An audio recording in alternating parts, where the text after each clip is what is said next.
Now, as you could have guessed, the evaluative rating, the impact of medication, the court case or the ruling on this is to do with what medication does to veterans and how they can deal with it in the VA rating process. But the rule that they've dropped leaves many, many questions. In order to fully grasp this, we got to start at the top. What the VA is saying in this ruling is that, let's say you have a hurt back, right? And your range of motion is limited, but they put you on muscle relaxers. Now, because of those muscle relaxers, you now have a full range of motion. What's the rating you're going to get? Well, the rating you're going to get is for that full range of motion, i.e. a lower rating. Now, what happens if you've already got the rating and the VA sees that you're on muscle relaxers? What happens now? They're going to go back and reevaluate you? They're going to decrease your rating? It's not clear from this rule, but there's many more things that are even more concerning than that. Mainly, for me, it's the ideology and mentality behind it. Now, you might be saying, how can you tell what the VA's ideology is behind a ruling, right? Isn't it just like legislation? Isn't it just a court case? Well, it is, but the VA had to release a 20-page regulatory impact analysis. Here's a few quotes from it. The total economic impact is estimated to be a savings of $1.9 billion in 2026, $12.1 billion over 5 years, and $23.2 billion over 10 years. They're bragging about pocketing $23 billion by shorting disabled veterans. Here's a wild f***ing idea. If you can't afford to send people to war, don't f***ing do it. Don't have a 10-year war. Don't have a 20-year war. Don't have a dumbass proxy war to begin with. What are you doing, and what is this mindset?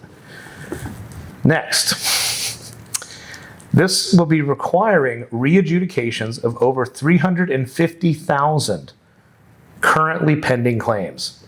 This, in turn, would overburden the VA's adjudicatory capacity. So, 350,000 vets are owed higher ratings under this court ruling. Their fix: do this, change the rule, leveraging an executive order so that they don't have to pay them and they don't have to fix the ratings. In what world is that the solution? This isn't the fucking DMV. This isn't the county tax office, right? And let's not forget that, what just happened in Minnesota? And I mean, that was just Minnesota. I'm sure it's everywhere. But the Somalian daycares, really? You're gonna talk to me. You're gonna talk to veterans about how we need to be saving money, saving the federal government money. But you can send nonstop anti-aircraft weapons to whatever country you feel like that week. You can send nonstop armored vehicles to a fucking proxy war that we have nothing to do with. You can fund SBA loans for people who aren't even American citizens. In what world is the first target the veterans? And it makes you think and it makes you wonder, and I'm not trying to put my tinfoil hat on and be Alex Jones, but why would a government want a weaker veteran populace? A veteran populace that's more reliant on SSRIs and antidepressants. A veteran populace that has less money and less benefits. A veteran populace that has a harder time transitioning and finding success in the civilian world.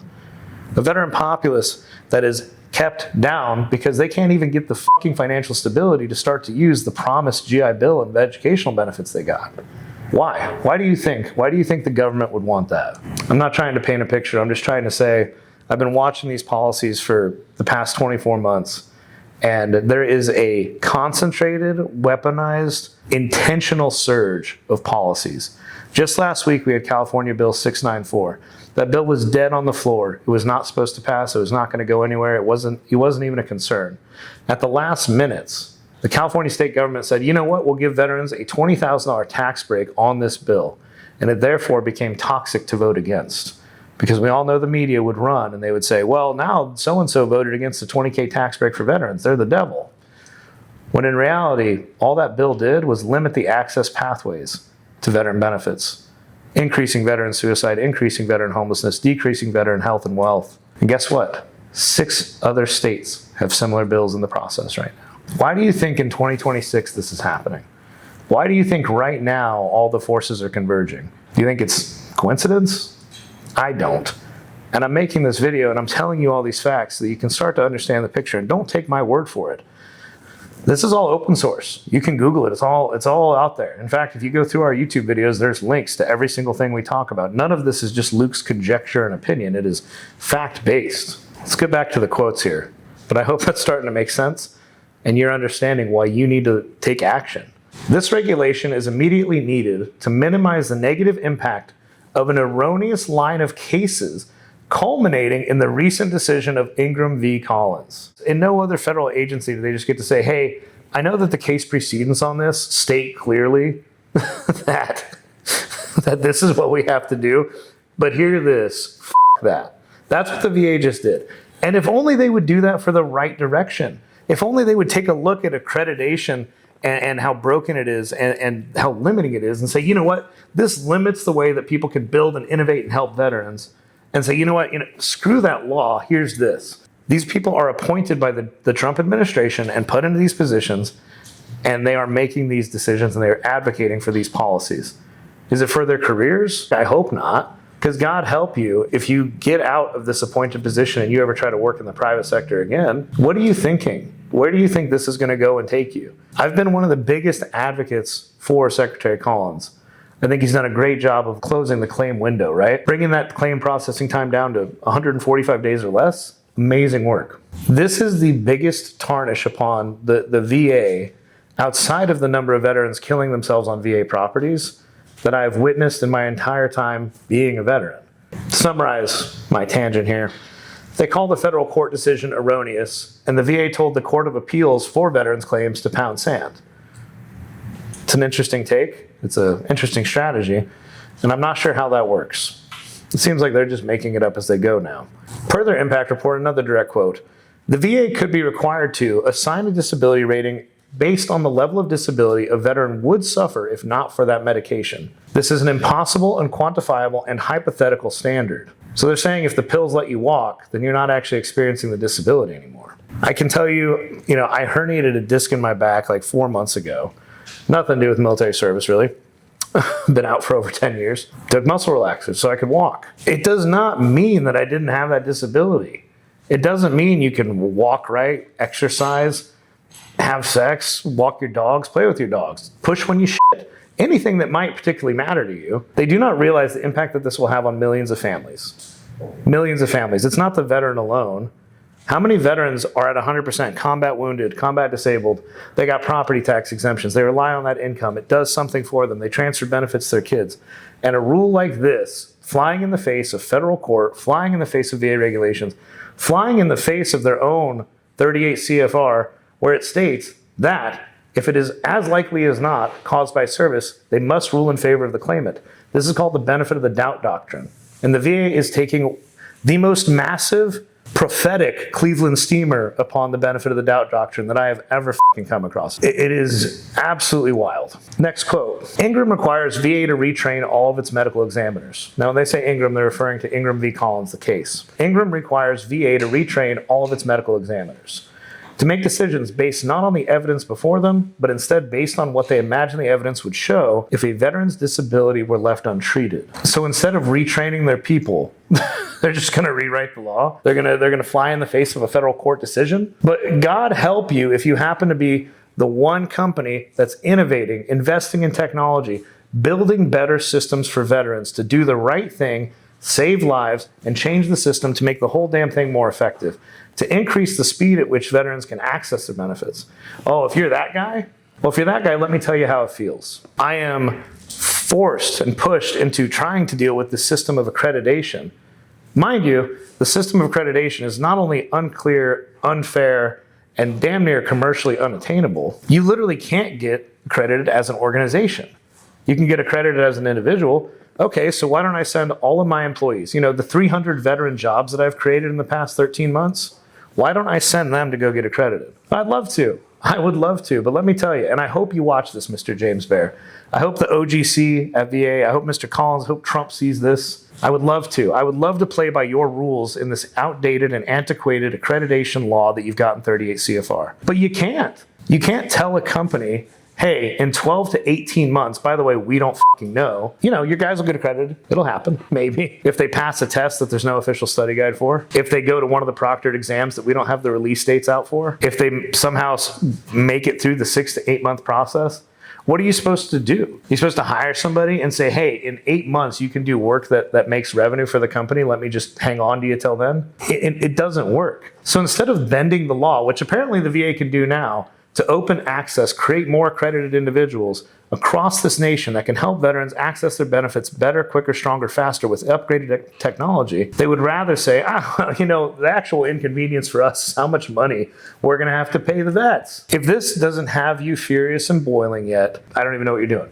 This is one of the most infuriating things I've come across probably in my entire time doing this. They are justifying this by saying this rulemaking is a deregulatory action under Executive Order 14192, which, by the way, is an executive order that I happen to like. Executive Order 14192 was an executive order that Trump passed, saying that for every new rule passed, they had to get rid of 10 prior regulations. Now, this was done to get rid of bureaucracy, right? If you want to pass a new rule and increase efficiency somewhere, you have to get rid of 10 regulations that do nothing. Nowhere in that executive order does it say that you can fly in the face of a federal court's ruling.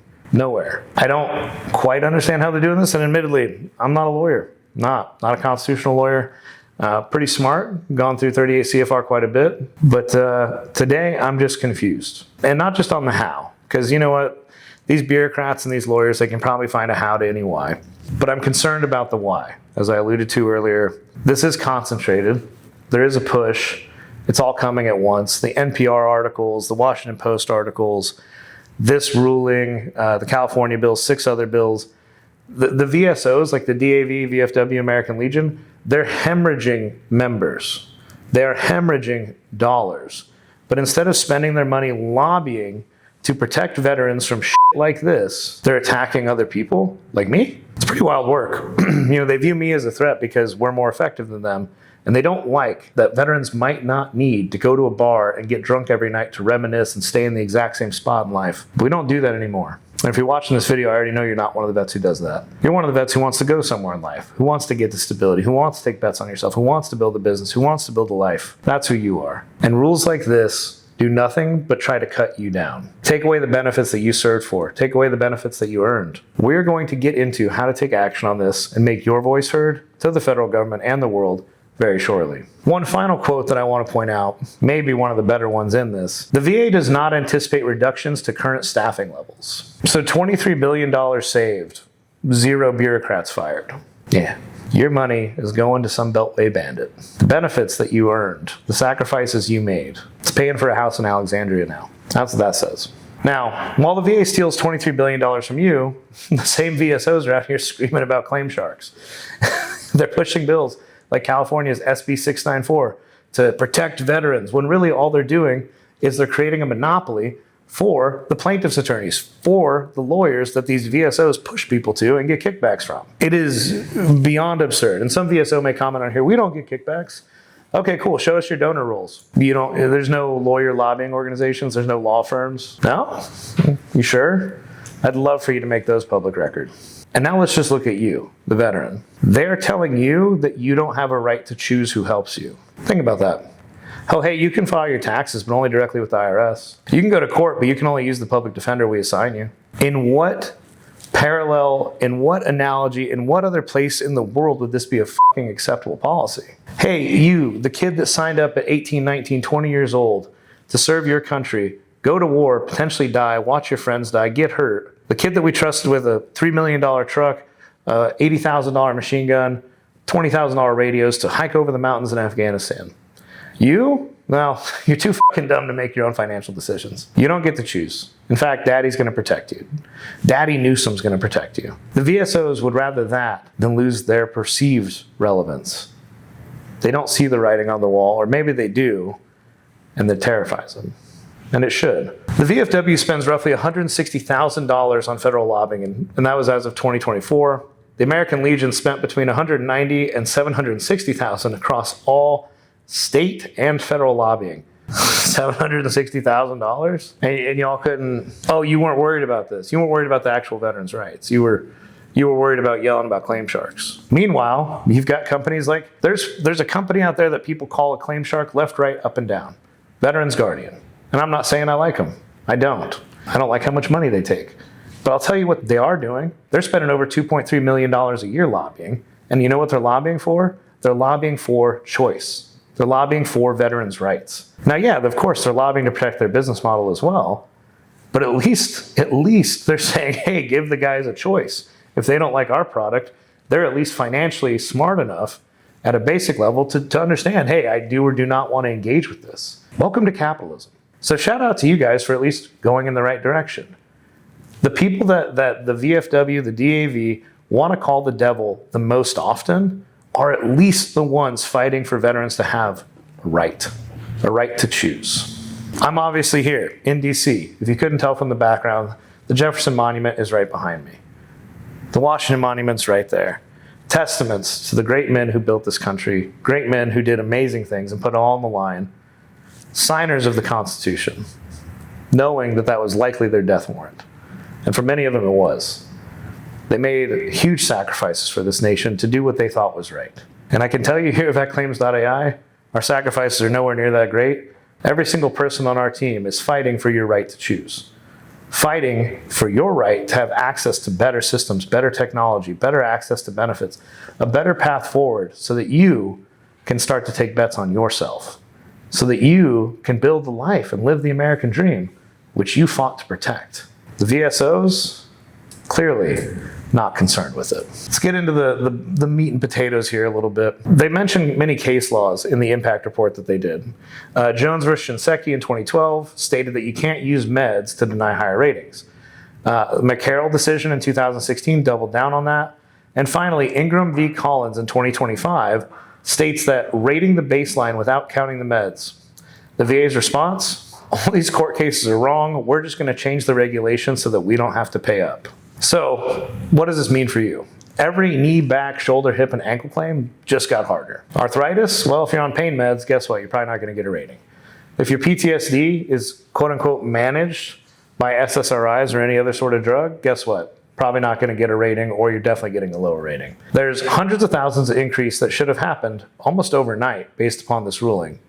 And the VA said no. Got to save our money. Got to pay these bureaucrats. And here's the call to action. Here's what you need to know. This rule is actively live. It is happening right now. It's a thing. But there's a magical word in front of it. Interim. It's the interim final ruling. It doesn't sound like it makes sense. I said the same thing when I first read it. What it means is that it's the final ruling, but it's open for public comment until April 20th. So if you're watching this video and it's not April 20, 2026 yet, I need you to go to the link at the top of the bio below, leave a comment. And what are you going to tell them in that comment? You're going to tell them that this ruling is not fair. It doesn't align with what the VA stands for. It doesn't align with taking care of veterans.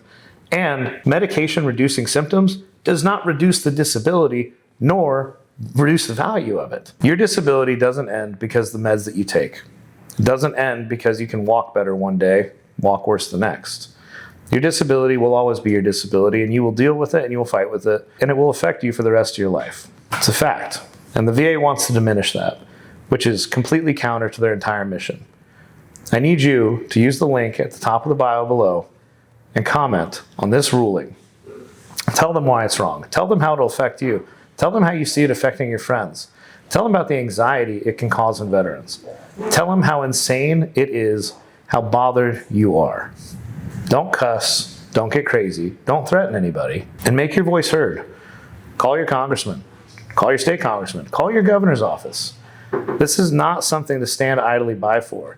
And even if you don't think it affects you, I do want to paint the picture of what's going to happen in the next 20 years. America is a war-going country. We don't go more than 7 years without a war. Do the math. The next fight's going to be a peer-to-peer fight. That peer-to-peer fight is going to lead to mass casualty events, the likes of which we have not seen since World War II. When those veterans come home to this system, that 22 a day number is going to be something that we long dream we could get back to. This fight, your voice, is no longer just about you as a veteran. It's about America's future warfighters. Go, use the link, leave your comment, like and subscribe, and get fired up. Share this video with every veteran you know so that the feds hear our voice and the VA knows that this isn't acceptable.